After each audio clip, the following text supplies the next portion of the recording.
मैं आप लोगों के सामने book stall management project show कर रही हूँ और ये मैं स्पेशली आईपी ब्रांच के लिए शो कर रही हूँ, क्योंकि आईपी और सीएस में प्रोजेक्ट में ये डिफरेंस जाएगा कि सीएस में आपका कनेक्टिविटी का कोड आएगा, बट आईपी में ऐसा नहीं है। आईपी में आपको डेटा को विजुअलाइज करना, एनालिसिस करना, ये सब आने वाला है। ठीक है, मतलब आपको नॉर्मल सीएसवी फाइल को रीड करना रहेगा। अब मैंने यहाँ पे एक सीएसवी फाइल क्रिएट कर के रखी बुक स्टॉल मैनेजमेंट वाले प्रोजेक्ट के लिए। सीएसवी फाइल क्रिएट करी है जिसमें मेरी फील्ड्स रहने वाली है। बुक कोड डाल दिया, टाइटल, राइटर, एक्चुअल प्राइस पर बुक, सेलिंग प्राइस पर book, number of book sold, profit पर बुक और टोटल प्रॉफिट। मतलब एक छोटी सी सीएसवी फाइल बनाई है। ठीक है, बहुत ज़्यादा कॉम्प्लिकेटेड नहीं है, खुद डेटा फीड किया गया है स्टूडेंट के थ्रू। ओके, अब सीएसवी फाइल क्रिएट करने के लिए कैसे क्रिएट करते हैं? एमएस एक्सेल पे आप जाएंगे, उसको डॉट सीएसवी एक्सटेंशन से सेव कर देंगे तो आपकी ये बन जाएगी। अब इसको रीड करना हो तो आपके पास ये कमांड होती है। इसका सोर्स कोड अगर स्टार्ट करते हैं तो ये आपका बुक डॉट सीएसवी से सेव कर रखा, जहां भी उसका पाथ यहाँ कॉपी करके लिख दें तो ये आपकी फाइल रीड हो जाएगी। अब हम मेनू ड्रिवन इसका कैसे बना रहे हैं, अब थोड़ा सा आप वो देखिएगा। ठीक है, मेनू ड्रिवन में आपका क्या होगा, आपसे चॉइस पूछना चाहिए कि आपको करना क्या है। आपको डेटा को रीड करना है, आपको अपनी फाइल को रीड करना है, कि आपको अपने डेटा को विजुअलाइज करना है, एनालिसिस करना है, मैनिपुलेशन करना है या बाहर आना है।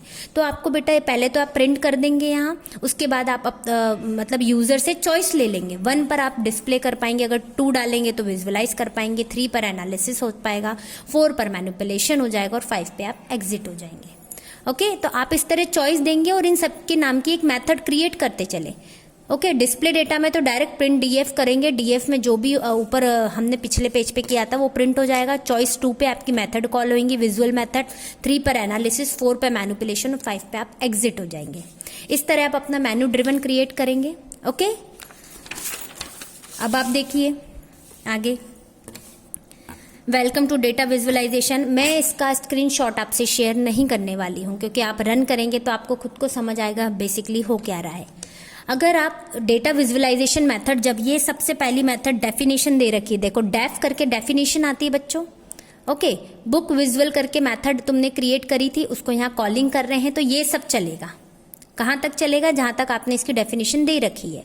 तो इसमें ये सब आ जाएगा, उसमें 3 पॉइंट आ जाएंगे, आपसे सब पॉइंट आ जाएंगे कि अगर आप एक्चुअल और सेलिंग प्राइस बुक का उनके कोड वाइज देखना चाहते हैं, मतलब लाइन ग्राफ देखना है आपको, बार ग्राफ देखना है या हिस्टोग्राम देखना है। ठीक है, अब किसके किसके बीच में देख रहे हैं? एक्चुअल और सेलिंग प्राइस के बीच में। आप यहाँ कुछ भी ऑप्शन डाल सकते हो। ठीक है, आपको किसके बीच में लाइन ग्राफ की कौन से 2 पैरामीटर के बीच में आपको विजुअलाइज करवाना, वो सब आप इसमें डाल सकते हो और उनको रन करा सकते हो। ठीक है, अगर इसके अंदर इसमें अगर तुम चॉइस 1 डालते हो, C=1, चॉइस में 1 डाला तो आपके ये काम होंगे। जो भी है क्या क्या कैसे करेगा, आपको एक लाइन ग्राफ का कोड आना चाहिए, वो कोड लिखा हुआ है ये पूरा। ओके, आप देख ले आराम से। आगे चॉइस 2 का पूरा ये दे रखा है, एलिफ चॉइस 3 का, और ऐसा ना हो इनके अलावा कोई ऑप्शन हो 3 के अलावा तो इनवैलिड आ जाएगा। ओके, अब जब आप नेक्स्ट आपकी डेफिनेशन दे रखी है एनालिसिस वाले पार्ट के, एनालिसिस वाले पार्ट का ये दे रखा है। बड़ा छोटा सा प्रोजेक्ट है और सारा काम कर रहा है। Okay, analysis the top and bottom record of data, analysis the profit of book with their name. मतलब आपको डेटा को किस तरह एनालिसिस करना है, पूरे को उठा के कौन कौन सी रो कॉलम को देखना है, वो सब चीजें एनालिसिस में चली जाएंगी बच्चों। Show the writers of book, तो इसके लिए इन सब के लिए आपने दे रखा है ये 4-5 ऑप्शन दिए, तो 5 C1 मतलब पहला ऑप्शन इसमें जो डाला उसके लिए ये काम करेगा, C2 इसमें जो आपने डाला उसके लिए ये काम करेगा। इस तरह आपका चलेगा। स्मॉल भी कैपिटल भी आपने दोनों दे दिए कि अगर कुछ भी आप डालते हो तो उसके अकॉर्डिंग काम पूरा करेगा। आप ये कोड देख लें आराम से।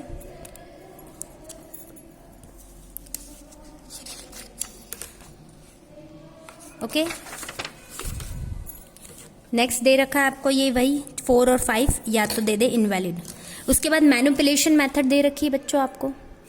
इसमें मैनिपुलेशन में आप डेटा को मॉडिफाई कर सकते हो, रो या कॉलम को ऐड कर सकते हो, डिलीट कर सकते हो।